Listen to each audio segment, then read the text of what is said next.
Welcome back to another episode of Psychocinematic. If you've watched this show for a while, then you will probably recognize this guest, as this will be his third time on my show. His name is Luca Pizzoleo. We'll be discussing his latest short film called O.C.D, which is now available on YouTube. Not only is Luca a great director, he's also a great guy. He's been super helpful to me through this whole filmmaking process and trying to navigate the waters of the film festivals. It's actually super confusing if you've never done it before. And he spent a long time, just giving me a rundown on everything, and he's been very inspirational for me in my filmmaking journey. So without further ado, here's Luca. Luca, thank you for being here. And I know I saw your film a while ago, back when you were on here for Frenchman. Yeah. And we couldn't talk about it then, but I loved it then, and I love it even more now. And I'm hoping maybe I'll surprise you with some details that I caught in there, because I had to watch it like 4 times, because I'm like trying to think of the right questions I want to ask. Potentially, talking to other people from the movie. I just want to make sure that, I've done my due diligence in watching it, and it's only 12 minutes. So sure. I appreciate it. Yeah. I'm excited to see what you got. Well, so first let me start by saying like some of the things I loved about the film. The leading lines in the film, amazing. Like I remember asking you about that beforehand. You're saying like, those lights are just in that gas station or the convenience store. Yeah. Super cool that all that stuff was there, and looks perfect on that poster that you have over there as well. Oh, dude, yeah, no. Shout out to Alexander. I need to learn how to pronounce his last name, but Alexander is like an amazing poster artist. Hand drew this entire thing. It's unbelievable. Yeah, it's insane. After he made that, I started following him too, because I was like, dude, that is so sick. I have that. I think it's called tryptophobia, where I can't stand seeing like the holes in skin or whatever. But this one doesn't do it to me, which is I think a nice touch. Because if I had to like feel like my day was ruined every time I looked at it, then that would be a real problem. Yeah. The other things I loved, the way that the robbers are pursuing Owen and the gun on the shoulder. Love that. That is so funny. Dude, and using them kind of as like a human shield. Is one of my favorite things. And I also like always think about like, dude, the pistol sitting right next to Ryan's face. Like if that gun goes off, like he's just so dusted just with a bullet right there. But Ryan and Landon are hilarious. They were great in this. Yeah. And then the other thing is I forget the actor's name who played the Frenchman from your film. Olivier Raquelme. Yeah, Olivier. Yes. Yeah. Watching him in the background watch Owen crawl was hilarious. Before I forget, what book did you have him reading? 1984 by George Orwell. Oh, really? See, yeah. That was the only thing I didn't like zoom in on when I was watching it on my phone. That's funny. No, there's a couple little hints on Olivier, and we gave him there's pins on his vest. And one of the pins that he has is like, "I reject your reality," and he's also reading the 1984 book, and so we wanted to give like little hints here and there, but yeah, no, Olivier is absolutely hilarious. Finally, beyond the fact that it is shot really great and like the colors pop perfectly, the costumes are really like Olivier's costume in there matches the background so well. And then Owen's costume is really complimentary, obviously. And then, I'm sure you probably thought color symbolism for him wearing blue and all that. So lots of attention to detail that I really appreciate. Thank you, man. I appreciate that. I do want to ask, like, what's up with the Joe's canned sushi? Oh, dude, it's just disgusting. Like what is like the nastiest thing I could think of? Because, in the script, the way Connor wrote the how Anna's kind of like cooking this dinner, it's sort of supposed to be like even the food is exposure therapy, because it's just like this nasty that Owen wouldn't even want to touch. And I was like, what is like this what is the nastiest thing I could think about? And that was Joe's canned tuna made in Texas. I just think that is just foul, absolutely foul. And all the cans are like, I don't know if you could see it in the film, but they're all expired, which I think is just hilarious. But yeah, it was just the nastiest thing I could think of. So that's a real food then? No, I made that. Oh, okay. I made that. Okay, that's what I thought. I tried Googling it and I was like, nothing came up. No, yeah, because I was like, you don't want to try that. It's just corned beef hash. And then I made I photoshopped the label. A lot of the props I photoshopped, like even the candy bars and everything. I photoshopped a pretty good number of stuff. Nice. And so that's you on the back end. Like you're doing all this before you're like, all right, now I got to get like 100 candy bars, all these cans and, get the labels printed and whatnot.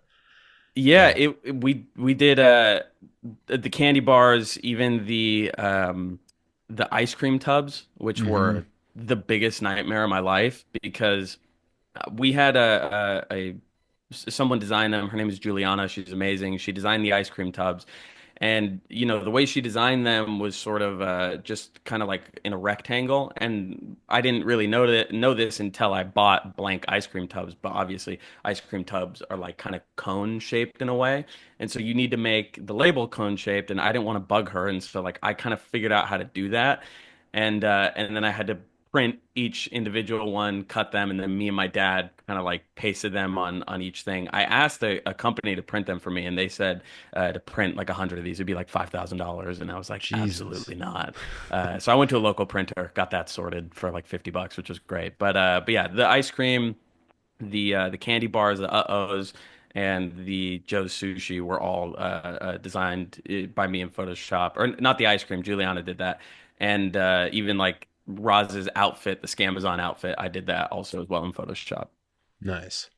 So did you just buy a ton of empty ice cream tubs or did you buy real ice cream tubs and, kill them and clean them If out? I can eat them all. Yeah. Yeah. No, no. We bought a bunch of blank ones. I Mm. just online. I forget what the company's called, but they sell them in like packs of 100 or like 200. Mm. And then we just printed all of them and then stacked them and put them in like a trash bag. And then Olivier, the cashier, and our Frenchman was helping our co-producer Bridget place them in the fridge every day because we shot there for 3 days, and that was kind of like the longest part of the setup outside of the actual equipment and lighting. It was literally like pulling out all the cans of food that they already had in there and then placing in ice cream tubs. It was fun. So that leads into the next detail of the Rocky Road ice cream. I don't know how you pronounce this. Grubelins, Grublins. Grublins. Yeah. The logo is Sisyphus on Yes. there. Is that supposed to be like symbolic of like it's just this never ending, like unconquerable battle of OCD and Yes. Rocky Exactly. Road? Like it's not a pleasant road to be Yeah. walking on.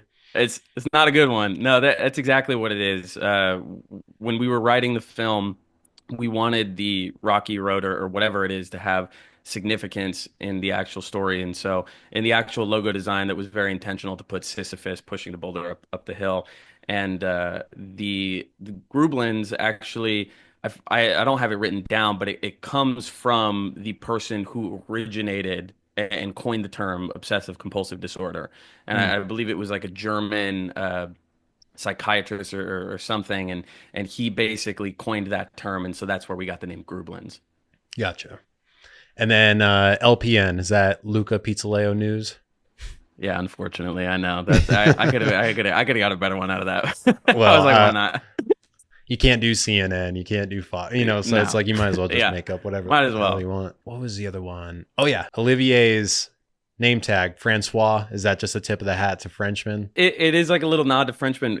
It's also kind of like a inside joke with Olivier because when we wrote Frenchman, we wrote it for Olivier in mind, and we I had Olivier. I wanted him to audition for it because I'm like, I've never really seen Olivier act outside of maybe like a really few minor kind of like clips here and there. And so when Ryan and I wrote Frenchman, we were like, do you think Olivier is going to get offended that this character is called Olivier and that like it sounds like him the way he talks and whatnot? And I was like, let's just call it Francois and then let's have him audition for Francois. And then if he likes it, then I'll tell him. And that's kind of where we got the name from. I guess that would be pretty offensive. Don't get the role, and then it's literally you. Like, what the No, fuck? yeah, but That's Olivier funny. is amazing because when I told him, I said, "Hey, I just want to let you know, like, we did write this, like, with you, like, you were kind of like just like on paper," and he's like, "That's fucking amazing." Like, he was just like, "That's so genius." He absolutely loved it. I love Olivier to death. He's like one of the best people I know. Like, seriously, That was a pretty good impression too. Felt like he was in the podcast here. I've been working on Um, it. so you did crowdfunding for this film. First of all, like how did that all go? And then what was your like final budget to work with? This is the first film I've crowdfunded. Every other film was just kind of independently funded. And with O.C.D, you know, I knew I wanted to reach out and get a bigger named actor, which we obviously got Steven for. And so you kind of need somewhat of a budget for that. And because the film was shot inside of a convenience store, that's also not a cheap place to shoot, especially if you want to close it down for 3 days like we did. We ended up putting our budget on GoFundMe, I think, for around 6,000 as like our starting goal, and then I think with GoFundMe we ended around 9,000, and then I had some independent donors outside of GoFundMe donate a few thousand here and there. So I think we got all together around like 13, 14,000 for the film, and then our final budget was sub 20 is where we ended. I think it was close to around 15, 16, but considering, you know, the festivals and then that whole, you know, getting a DCP made, that stuff kind of adds up. But to actually make the film, it was sub 15. Gotcha. I was going to ask you that if you went, like when you set out to make the film, if you were considering all the submitting to festivals, the DCP, all that stuff, you consider that? You kind of have to, man. Like, because when I did the first few films I did, I was like, you know, I'll figure it out when I get there. And then I was like, holy shit, man, this is like 3 grand. You know, That's me right you now. kind of, I know. I will see. It's like, dude, when you even up to Frenchman, I wasn't even thinking about that when I did Frenchman. The only benefit of Frenchman is Frenchman was so cheap that I didn't really have to think about it. Like Frenchman was like 3 grand to shoot the entire thing, and so like to do the festivals, I was like, oh, okay, like it's a lot more than I was expecting, but this movie was a lot cheaper than you know I did for Valley. But especially with a movie like this, I'm like, I need to make sure, you know, I cross my T's and dot my I's, as they say.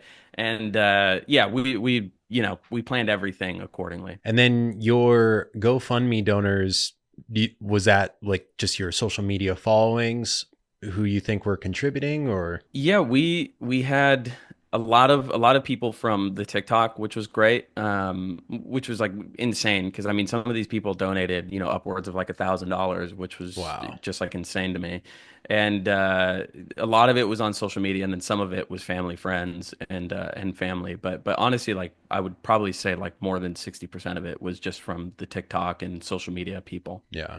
And then do you have this number in your head of like how many donors there were total that, you know, made it to this number? I know it's on the GoFundMe. It's got to be somewhere around 40 or 50. I Hmm. think. It's in the credits of the film. I'm really bad at like remembering that specific detail, but I believe it's somewhere around the 40 mark. Gotcha. Yeah, I asked that because this morning I was counting how many people donated to mine. And Hmm. even though that was this morning, I'm like struggling to remember. I think it was like 18 or something like Yeah. that. That's really cool that you've been able to get that kind of support. And now segueing into like the success of your film on Hmm. YouTube right now, I would just imagine that you can now like take a lot of that ad revenue and roll it right over into your next film, or, you know, like just put it towards like elevating your next production. Uh-huh. Yeah.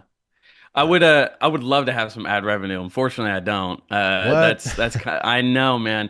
It's the thing is when you have a copywritten song in a movie, it's difficult to get that Oh, cleared. So so with O.C.D and the song at the end, Screaming Jay Hawkins, I put a spell on you. We got that cleared for the festival rights, and so I was able through a friend to get in contact with the people who run Jay Hawkins Estate, and they gave me clearance to submit to like whatever festival in America and Australia, and then screen in those festivals without having any like legal ramifications.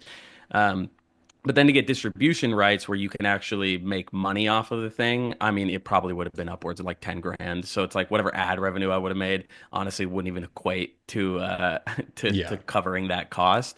A little disappointing, but you know, it's not really, you know, it would be nice, but it's not really the reason why we made the movie. Or Yeah, like we're not really too mad about it. If anything, we're just happy that people are watching it and enjoying it. for sure. And that's a testament to your love for the art first rather than, you know, the money.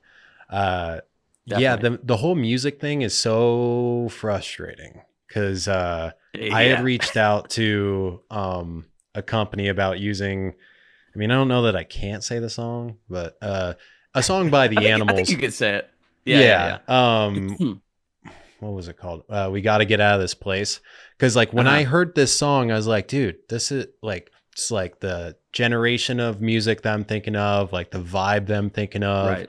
all this stuff. And I reached out to them, and I was surprised that they got back to me. And I had said like we don't have a Hmm. huge budget, short film, Right. podcast. Would love to like do all this stuff. And I was thinking maybe like that would help me get to like a reasonable point. They didn't even come up with like they never told me a price. They basically just said, fuck off, and we need you to tell us right now that you will not use this for anything. I mean, they Oh, didn't say fuck off wow. specifically, but it was Yeah, like yeah, yeah. pretty snarky in the In the email. subtext, yeah. Yeah. And it's so funny because Instagram has the music that's already licensed on there. I Hmm. thought about editing a trailer just to the song, just as a middle finger to them. Like, Yeah. I used it, but I was allowed to. So fuck you. Yeah, Um, it's kind of funny because with YouTube, you're allowed to use whatever song you want and you could post it. It's just the only thing is you can't make money off of it. yeah. And so with I mean, technically could use it if you wanted to release it on YouTube because the way that YouTube kind of operates is that you can use whatever you want. However, it just disqualifies you from monetization. And if the movie, they'll still run ads on your movie because I know O.C.D. There's been some people commenting like I got like 4 ads, which is like Yeah.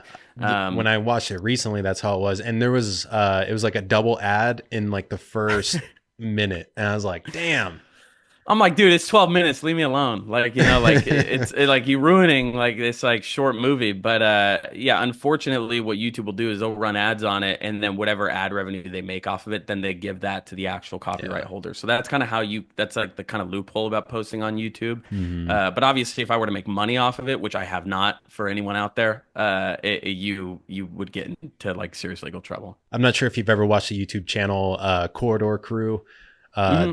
one of the guys on there is a lawyer, and he's talked about his like gripe with the way that YouTube does that, because it's like, how Hmm. are you going to take 100% of the revenue when the Yeah. song makes up only the audio portion of the video for like 30 Yeah. seconds in a 20-minute video? Like, Yeah. how does that make sense? Like, it should be like somewhere in there. Even if you want to take like the audio and video, that's Yeah. fair for the 30 seconds, whatever. Because maybe, Yeah. there's something to be said that the video won't look as good without that audio. Right. But I'm just guessing that that might be a little too much for YouTube Yeah. to dive into. Like they don't care that much, or it's just difficult. I'm just not. Yeah, I don't know how they go about it, but I definitely get it. I mean, at the end of like with O.C.D, the song really only makes up what is not even 10% of the movie, and it's at the very very end. And Yeah. so people who sit there and watch the whole movie, it's like the song wasn't even a part of 95% of the movie. It really just rolls over on the credits. But I think it's just because we're using their copywritten material that's kind of their way around of like allowing you to post it is my assumption. But I haven't Yeah. delved too deep into that to figure that out. Yeah. So with the film's success, I'm curious, because I'm sure it's like a million factors that are going into why it's doing good. What do you think those factors are? It's a few things. I think one, we have Steven, which I think is just a huge draw. Steven Ogg is I mean, I didn't really realize, I guess, like how well known Steven was until even we were shooting the movie. Because obviously I know Steven and I'm very well acquainted with him and his work. And I remember showing some people that this is who I booked, and they were like, "Oh my God, I've seen that guy. He's on The Walking Dead and whatnot." But even when we were shooting OCD, there was people who walked by and stopped and like looked in and were waiting for Steven to come out and take a picture with them.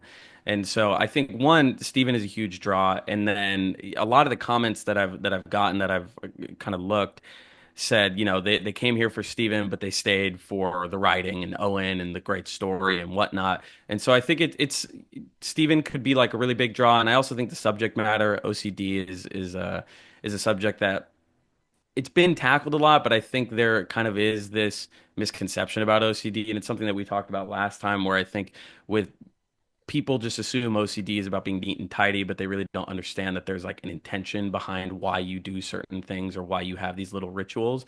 And you kind of build these sort of like intrusive, impulsive, irrational thoughts in your head, And I think that that also connects with a lot of people because I've shared a lot of stuff on TikTok where it's kind of described the synopsis of the movie with OCD. And most of the comments were just about this is so interesting. I have OCD. Like it's nice to finally see some like accurate representation from people who have OCD.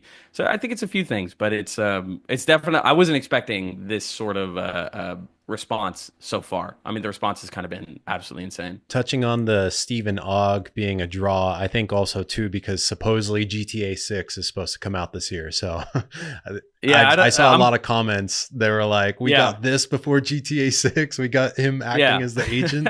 You know? Yeah, I don't know anything about like Steven Bean and anything, but I've definitely seen those comments. Yeah. So what was that like working with Stephen Ogg? Like on set, did you have to do things that you maybe normally wouldn't do on your sets for your friends who are acting in it? Like, were you making sure like there was like great catering or, like, Hmm. crowd control for people, staring in through the Yeah. glass, that kind of stuff? It's a good question because it was one of my concerns, because I was like, this is obviously a bigger professional working actor who's been very established in the industry for quite some time. Um, And so I wanted to make sure we had and we just do in general have a professional set, but I just wanted things to be as tidy and neat as possible. Steven is amazing. Like really, I couldn't say anything more, but just nice things about him. We had met up, I think, 3 or 4 times, and the thing that I really loved about him is he didn't take it as this opportunity of I'm making a little money here, so like I'll just show up on the day. He was really interested in working on the character. And so we met up multiple times before we actually got on set to just discuss the character, and even just in general get to know each other because I think that that's something so important as a director is to get to know your actors and your crew before you get on set because it just makes everyone more comfortable and everyone feels a little bit more less tense than just showing up day one and there's like 20 people there.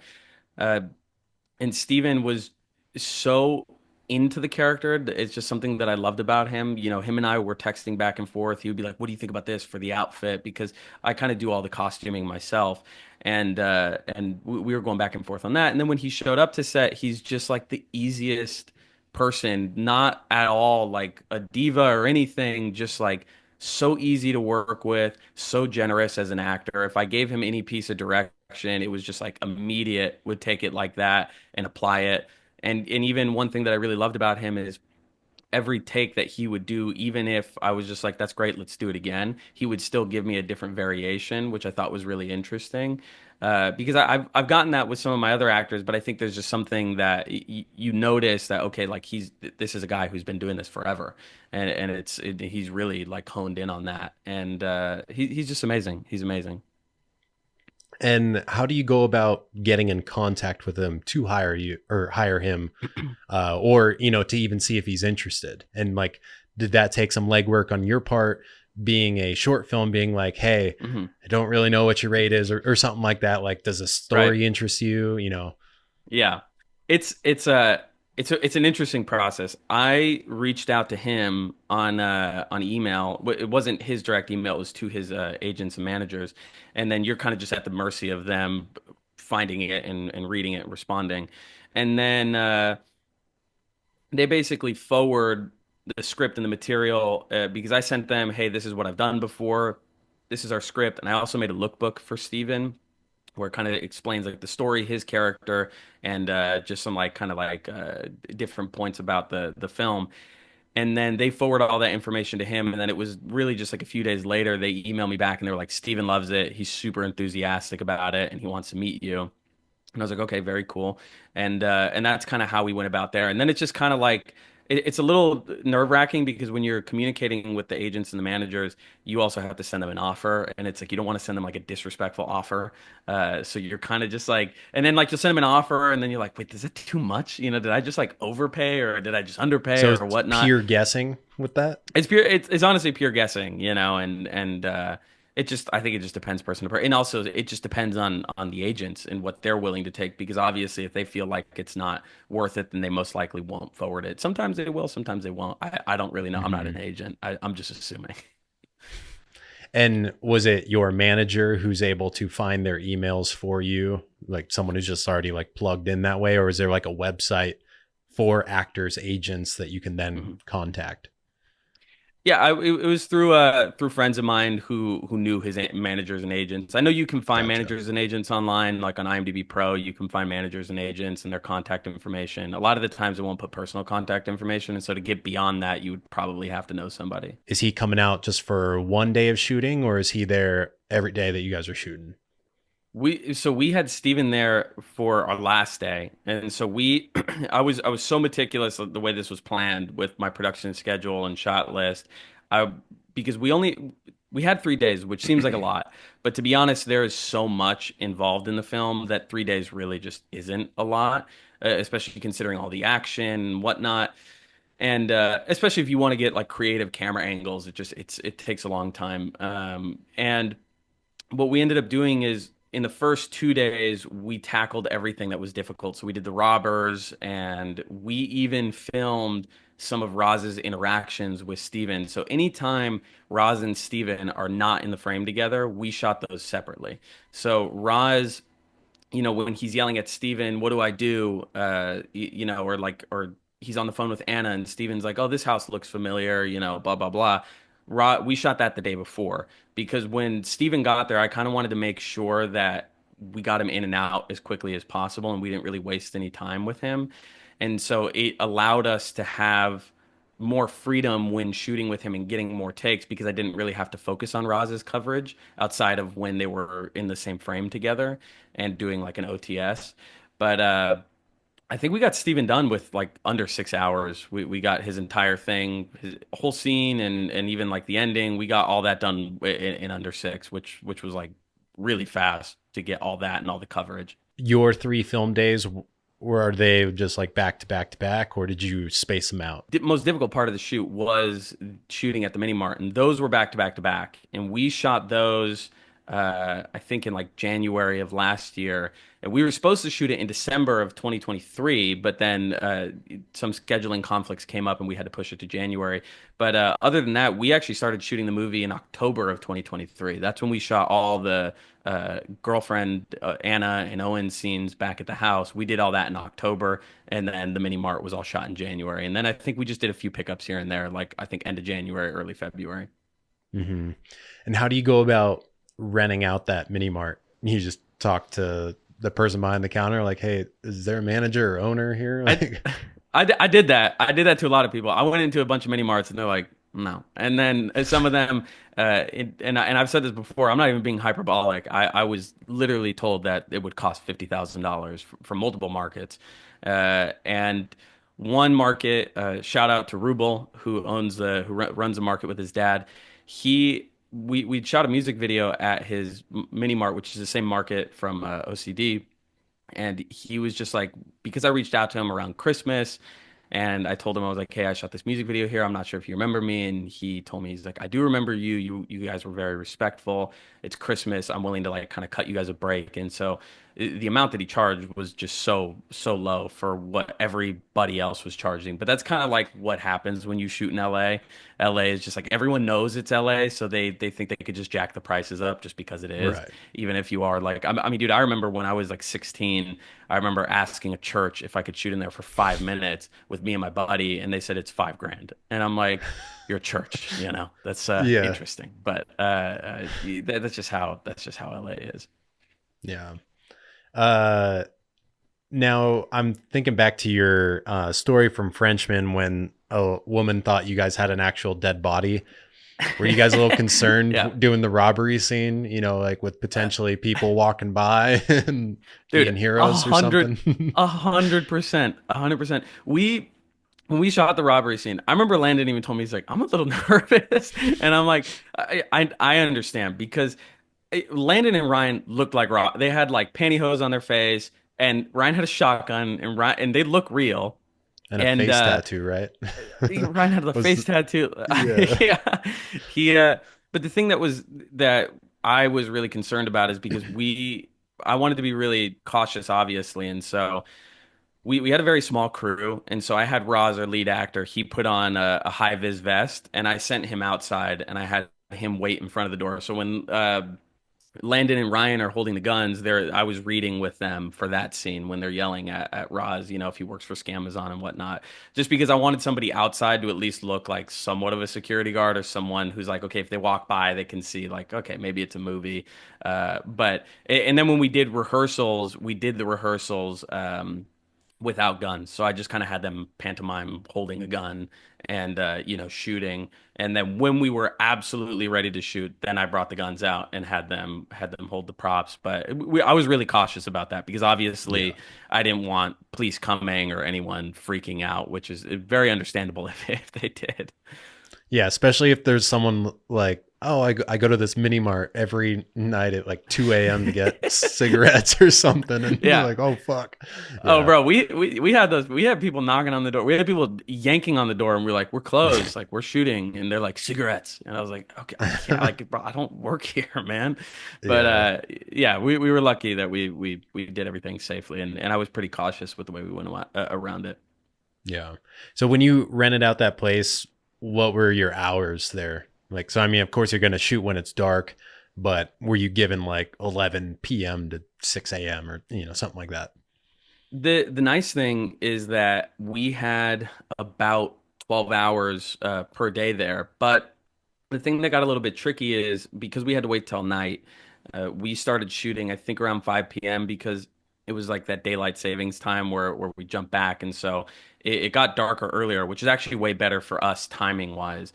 And so we started at 5, and I think most days we wrapped around 3 a.m. because I think as the days just kind of went on and you get closer to like the 5 a.m. mark, it still takes about an hour to disassemble everything. And I just got a little bit concerned about my crew, obviously, and I want them to, be able to drive home safely and not, pass out on the road, which is, very real and has happened before with a lot of people that I know. So, yeah, we wrapped, I think, around like 3 a.m. And then me and Jeremy, our DP and co-producer, and Roz, we all kind of disassembled everything together. And Olivier, shout out Olivier, he's amazing. So before I forget to ask you about this too, you guys shot this on a Sony, right? Yeah, we shot it on And a A7S III, and we okay. shot them on Sue lenses, the 1.33x anamorphic, and we got those as a sponsorship through Sue, and that was great. So that sponsorship, was that specifically for this film? Like that you reached out and like, hey, I want to, I'm doing this project. Will you send Mhm. us lenses? Gotcha. Well, I'll tell you, it's kind of funny. So they reached out to me and they said, "Hey, we love your TikTok. Will you review this like $60 tripod?" And then I took a second. I go, this is the same company that I was looking at getting the lenses for, and I'm like, maybe I should ask them. And so I sent them my girlfriend made a PDF kind of like in Canva to send to them almost as like a pitch deck. And I asked them, I said, "Hey, I know you were thinking about sending me a $50 tripod, but will you send me $4,000 of lenses?" And they were like, "Yeah, 100%." And so they sent them, and they let us keep them, and they're That's amazing. awesome. So shout out to Ray. It really helped, I think, with the look of the film. That's what I was going to ask is whether or not they wanted you to send them back. Uh, No, which I was mean, like either way, it's cool, but crazy. Yeah, yeah, now you've got them and can use them all the time. yeah. Uh, yeah, that's really cool. And clearly, contributed to the good look of the film. Thank you. Uh, so the name O.C.D. and then you have in parentheses like the Latin. What Uh-huh. made you go with that? I think it's Latin.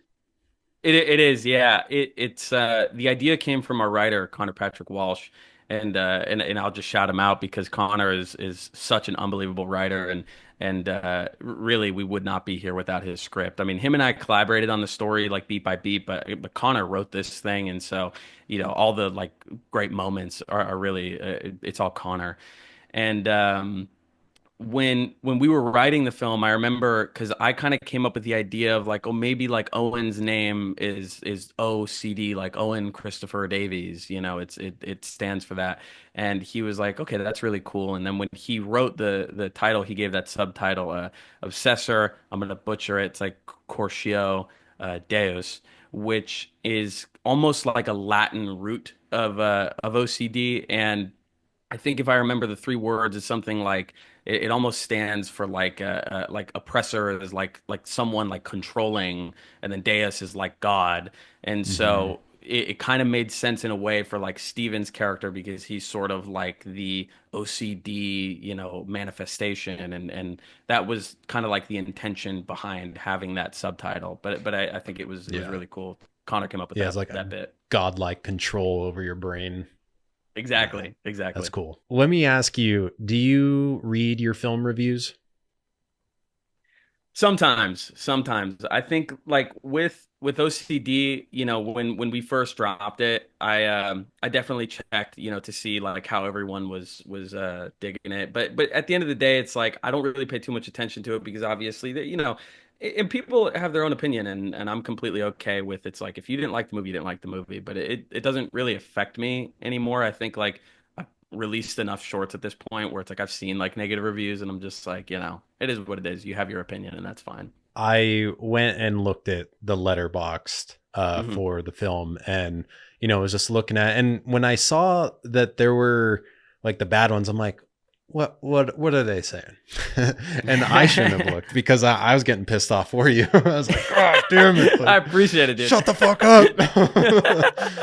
Oh man, like, and people like those people are so good at being mean. Like it's Yeah, almost coming from nowhere too, but it's just like the right. digs are so sharp. You're just like, God damn. I didn't realize so many people compared you to Quentin Tarantino. It's such an interesting comparison, especially like when I watch something like even like OCD or Frenchman. I think a lot of people who don't know a lot of film or who don't watch a lot of film, a lot of the times, their knowledge is only like, okay, like Tarantino and Wes Anderson. And, I've gotten like a Wes Anderson comparison multiple times and I'm like, that's so like interesting because I don't see that because the people who like I have really looked up to as filmmakers over the years, a lot of them are like, Stanley Kubrick and Jean-Pierre Melville and Louis Buñuel and Peter Bogdanovich. Like these are people who have kind of shaped me as a filmmaker.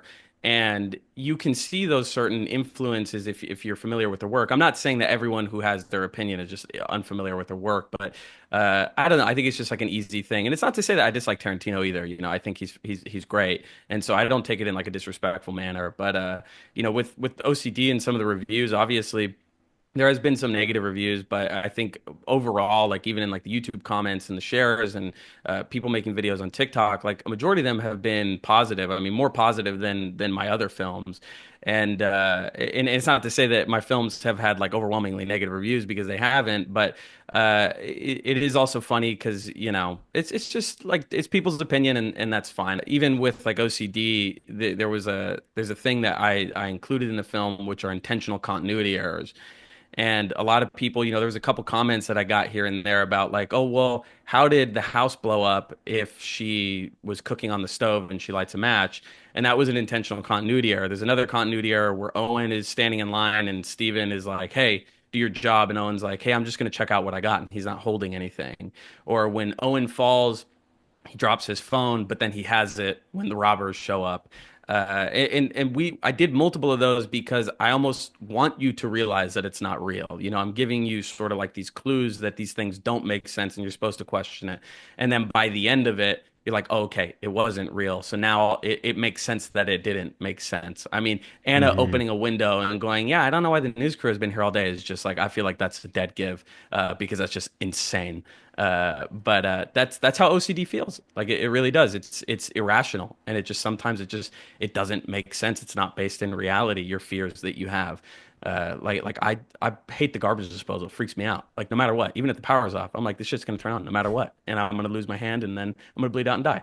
It's just that's just how it is. So that was kind of a reason why we included all those. So I'm curious, what do you think that you can improve on, or do you plan to improve on, like with your next short or feature? Yeah, the goal really is to move into the feature space, and so with OCD is that's our goal is to make OCD a feature and use the film as this proof of concept. And in terms of improvement, I mean, one, I think as a director, I've grown just a lot, even on set, in terms of like interacting with my actors and being able to get the performance that I am desiring out of them. And even with OCD, I feel like I grew so much as a director because even working with someone like Steven and working with like more people, and you do grow in terms of like, okay, how do I communicate with someone like Steven? And I did, and it was great, and he did a phenomenal job, and I learned a lot even from him, and even like the work leading up to O.C.D, just about like communication and being able to properly explain what I'm looking for.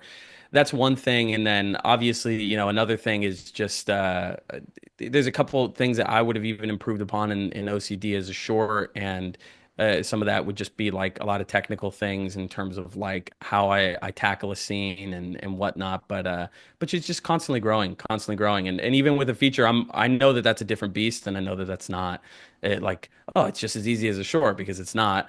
But I think I can definitely apply a lot of stuff from there, and then go into it open and being willing to learn while I'm making it as well. Gotcha. Yeah. So you want to make OCD the full length feature, and now you're going to use it as a proof of concept, and its success will probably help sell that vision to anyone who might, want to produce it. Do you plan to use like same cast and then expand upon that? Yeah, that would definitely be the goal. I mean, Steven is obviously, it was kind of like a big reason why Steven said yes to the film, is because I told him, I want you for the feature. And that's kind of like for him, uh, I think that's why he did it mainly, is that he liked the short, but it's also the idea that if this turns into a feature, then I'm a part of something that I enjoy and that I like. It's almost like a similar effect to what J.K. Simmons did with Whiplash, because Damien Chazelle started as a short, Whiplash short. But yeah, the goal would be to definitely take the crew and cast and whatnot that I have as much as I possibly can, and apply them to the feature. I know it's different, and some studios maybe won't allow you to do certain things, but that would definitely be the goal there. And do you already know how that story expands to fill up at least 90 minutes or so?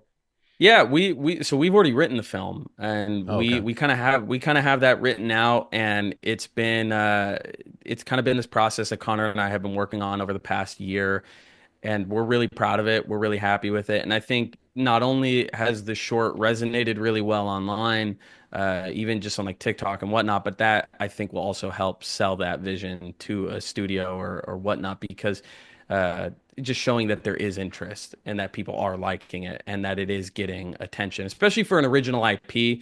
I think a lot of short films don't really do that well. I mean, even my own have not done that well. But a lot of fan films typically do, because you already have that pre-existing IP there. But since this is like an original IP about OCD, it's definitely had a pretty crazy reception so far. Yeah. Then I'm curious, do you have already established in your head like OCD is this movie meets this movie? Yeah, we definitely had some movies in mind. One of them was After Hours by Martin Scorsese. That was a big movie for us when we were writing the film. Not necessarily looking at of like, okay, what can we take from it, but almost as just like an inspiration of, because our goal for the feature is to make this sort of like in one night type thing. And I've always been really enamored with films that take place over the course of like one crazy night, and that's kind of how the feature goes, and it's exactly how After Hours is, and it's like I love that movie. And After Hours has been one of the inspirations. Falling Down with Michael Douglas has been another inspiration, and even like Everything Everywhere All at Once in certain aspects. Hmm. Yeah, I am ashamed to say I haven't seen After Hours. I need to check it Oh, out. you got to check it out, dude. That's like Yeah, one of Scorsese's most underrated. really. It's amazing, dude. What? It's amazing. How old is that one? I think it came out in the 90s, Okay. possibly. I could be wrong on that. Yeah. I was asking because for the longest time with my film, I was trying so hard to figure out what it's like. As like I know my main inspiration was The Matrix, but I Hmm. don't know what the other thing is. And I was like, man, it's like it's on the tip of my tongue, but I can't think of it. And it was not until the other day that I finally was like, oh my God, Hmm. it's The Matrix meets Beau is Afraid. Like it's just very Yeah. strange and, Yeah. like fever dream nightmare fuel, Yeah. you know? Yeah. Yeah. Yeah. No, So definitely. I could see that. I've always wondered this. I don't know why it's taken me so long to ask you. how do you get those packages, those custom boxes made for your crew and cast, like after you're done shooting? For every film, obviously, as you know, I've made one for In the Valley of the Moon, Frenchman, and now O.C.D. The way that I've made those, one is I think one of my strong suits for sure is that I feel like I have a marketing mind in a way, and I think that's one reason why I've been pretty successful on TikTok in terms of like getting the films in front of people. And one of the things that I love is I love when films, I've seen them before where they give like crew gifts, and there's a website called the Movie Prop Auction, whatever. And I used to scroll on it and I'd see like the crew gifts for Indiana Jones, like in the Raiders of the Lost Ark, and it's just like these like really sick jackets and like little cool things. And I was like, that is so cool. I want to do something like that one day. And I started with In the Valley of the Moon, and I made them specifically, well, one with my dad. My dad is just like crazy with his, like he just knows how to build and make everything. And so within the Valley of the Moon, I was like, I want to do these sort of like ammo weapon style crates, and then I already know what I want to fill with it, and he kind of helped me figure out like how we can get everything made. And then Frenchman was the little mini coffin, and then inside the coffin was like the same rug that Olivier's rolled in the end, and that was really fun. And I made that. I bought these coffins on Amazon, and with O.C.D. the lunch pails, I bought the lunch pails on the website, and it came with the thermos, and I was like, okay, that could be like a Scamazon thermos, and I know I want to make a little Rocky Road pin. I made that with like wizard pins. And then I also, the O.C.D. badge, which is just like, so I don't know if you've seen the one that I have the mini badge with. That one is really I don't sick. know. Um, Basically, so in the film, Steven wears an O.C.D. badge, like a legitimate, like I could show it to you. I have it like right here. I Oh, could grab I it. saw his badge, Yeah. but I didn't look close enough to see this as OCD. Well, let me show it to you. Let me show it to you. It's crazy. I got this made from the company that makes, I think like the LAPD badges. So like, I Hmm. don't know if this is like, oh, this is like illegal. I don't know if like you could do this, but basically we made this, and so it says OCD, Operative Control Division. We demand Oh, perfection, wow. agent. And so I That's made that. awesome. It's like a legit badge. It's like actually insane. And then I went on to their website and I was like, it'd be so cool to like give everyone a badge, and they're really expensive, so that didn't happen. But I kind of settled to make these. I forget what these are called, but they sell them on their website, and basically I made like a Hmm. mini badge of it, That's and then I sick. gave this to like Steven, and then like Roz, and I think Connor, because these are also really ridiculously expensive. Really? Uh, but yeah, it's ridiculous. But I came up with all the concepts for like what goes in the box. I've kind of come up with. Yeah. So I was really hoping you were gonna say it was like an easier like way to do this because I've been wanting to do something like this too, and Mhm. it sounds like there's not an easy way. It's a lot No, I of mean, dude, it takes figuring time. out where everything's at. Yeah, it does, and I mean, you can come up with cool stuff because I know your movie is, has to do with like mushrooms. I'm sure you could find, because for Frenchmen, we did I did a crew jacket. I did so Mm. it was a members only jacket and had the Frenchman logo embroidered, and I did the members only jacket because Olivier in the Weekend at Bernie's sequence, he's wearing a members only jacket, and so I thought that would be funny to get a similar jacket, but just engrave that and then or embroider that, and then I was like, well, I wanna the weed that we use in the movie. It's called Chernobyl titty milk. That's the real name. We got, I think it's called Cocoa Nugs, and they're like chocolate weed uh, things and candies.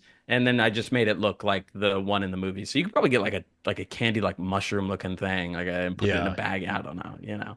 Yeah, I was thinking about taking some of the mushrooms that I bought for like the black trumpet and whatever the other one was, and doing up something like that, but then like presenting it in like a runner's shoe box or something like Oh, that's that. cool. That's You know, cool.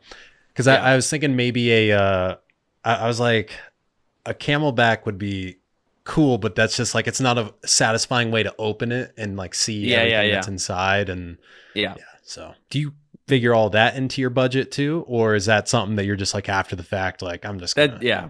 It's just okay, after the fact. It's just something that I kind of do out of my own personal sure, funds, is just like I just want to do it because a lot of the people who work on the film have done it for like free or very cheap, and have taken a lot of like cut rates just to be able to work on it and help us out. And so it's just kind of something that I'm like, if I can give back to them in some way, then I think they do appreciate it from what I've heard. And I just think it's like a fun little way to commemorate the work that we all did. So now that you're trying to get the short film developed into a feature, what do you do in the meantime? Like while you're trying to shop it around to people? I'm watching a lot of movies. That's the first Mm-hmm. thing. Catching up on a lot of stuff. I always feel like if I have free time, you should watch a movie. A lot of people might look at it as like, you're not doing anything, but really you are. If Mm-hmm. you're a filmmaker, watching a movie is like doing film school. Watching it, analyzing it, figuring out certain things. It's a lot of the ways that we even come up with like shot ideas for our films. Like even in the Valley of the Moon, there's a shot that always stands out to me that I really love, and it's where Ryan is sitting behind the counter, Roz is standing, and then Ashley, who comes into the open house, he's standing in the background, and that shot is like directly from this movie called Point Blank, and it's like a movie from the '70s, and it's like fucking awesome, and I've taken just a lot of inspiration from like other movies and even like lighting setups and going like, okay, that is so cool how they did that. It's super creative, and maybe we can apply that in some way. Every filmmaker, does that, and you kind of have to. So in the meantime, I watch movies, Yeah. and I'm just writing as well, and working with Connor collaboratively on the O.C.D script, and then as well on another idea is what we're doing kind of in the meantime. Yeah. I totally agree with what you're saying about watching movies. And it's been really hard this last year just since my son's been born because I haven't been able to watch nearly as many movies as I used to. And Right. so now it feels like, because it's really easy for me to feel like movies become work because I'm like, oh, I need to make a video about something. But I'm like I should just watch, like I want to watch something because I want to Yeah. watch something. And Right. it's also really hard to focus in this house when you have yeah, a Yeah. kid. So any opportunity I have to go to the theater to watch something, and like Interstellar was just in theater, so I'm like, I'm going. Like I need to Yeah. Yeah. go Yeah. see this Yeah. in theaters. And but yeah, I went and saw The Shining in theater a little after Mm. you went and saw The Shining. I saw you Yeah. post about it, and yeah, I'm so glad that I did because Yeah. my memory of the film was that it was just okay because I watched it as a kid and was like, Yeah. yeah, that was like kind of scary, but what, like, and of course I wasn't going to appreciate Kubrick that much back then. Yeah. But now I do. And also my wife's a big Stephen King fan, and she doesn't like the movie because it's so different than the book. From the book. Yeah. Yeah. And when I watched the film, I'm like, I really don't know, like with this concept, like, I mean, based on what you've told me from the book, like it kind of like, I think this film works perfect as a film. Like maybe if the book Yeah. wasn't like associated, you would love it. But Yeah. even just like a little detail in there, I went and took and used it in my film, which I can tell you afterwards what that detail was, because I want to do like a Mhm. whole like director's commentary thing, and I Yeah. really need to record it soon so that I don't forget everything that I put into my film, Yeah. because Yeah. it's Yeah. gonna be like a year till this thing comes out thanks to I the know. festival circuit, so that's a bummer. But yeah, I totally get that. And now we, like, my wife and I have talked about uh our son with watching TV, that kind of thing. Like, Hmm. what's our plan? And like, because he has no interest in it right now, but I'm like, God, I just wish he would watch a movie, like even if it's a Yeah. Disney movie, so we can like watch Yeah. something together. And it's funny because she leans into the like, oh, I don't know, like how we should do that with him. I'm like, we should like have him appreciate movies, like, because Yeah. I don't see it as a waste of time. I don't Definitely. see it as a detriment to our brains. I would say like that would be social media and stuff like that, but A hundred it percent. has some pluses. But I would No, rather dude. him watch a movie than have a phone. Most definitely, and movies. I mean, they give you new perspectives. You unlock, you create memories with movies. I mean, some of my greatest memories have been watching movies with my parents. I mean, even recently, I was really lucky. I got to see It's a Wonderful Life in theaters, uh, and it was just so, like I mean, I was crying at the end. I was with my parents and my girlfriend. It was just such a beautiful, like, really moving experience. And I remember Yeah. leaving the theater, and I just felt you just feel different. You know how you see like a movie and it just kind of like changes Hmm. you in a way. And it is true. Like, and I think obviously, like the main thing is like if you can see it in the theaters, you have to. I mean, it's Yeah. similar to you. I remember watching 2001: A Space Odyssey, and I like hated it. Um, the first like really hated it. I was like, this movie is Hmm. bad. And now like whoever's listening would be annoyed. Did know I watched it on a plane. Okay, so like I Ooh. know like it was very annoying. Like I was like this movie's like slow and like there's a fucking baby behind me and like I'm just like pissed off. And Can't hear then I shit. I can't hear anything and I'm like, oh, there's plenty, whatever. And then I was really lucky that I got to see 2001: A Space Odyssey again in a 70 millimeter screening, and So it was jealous. just like a mind-blowing experience. I Yeah. went from like hating this movie to like this is one of the most genius things I've seen. And it was really, I think a lot of the times, like sometimes I watch a movie and I won't enjoy it as much until I watch it in the theaters because you don't Yeah. truly experience it until you're there. And I also think what's so awesome about the 2001 screening in general is they have that, intermission kind of baked in, and the intermission like Yeah. really, really helps just set the tone for the second half of the movie. It's Hmm. dude, it's just like, yeah, no, I mean, I get it, man. Like when I was a kid, I remember my dad would show me movies, and sometimes I wasn't as interested. But as I kind of grew older, like when I say older, I mean like 5 or 6. I wanted to watch everything my dad was watching, and I was just like, I want to see, what he's seeing. Like we were watching like Last of the Mohicans and The Matrix and whatnot. And I remember that's like really when I fell in love with movies. So I mean, I would just say give it time. I think when you're Yeah. like a baby, which I guess I can't really speak on because I don't remember being a baby. But maybe it's just like, I don't know. I think you're so like crazy about the world that you can't even like focus on the TV. For sure. Well, thank you so much for coming on here. It's always a blast talking your ear off about your films and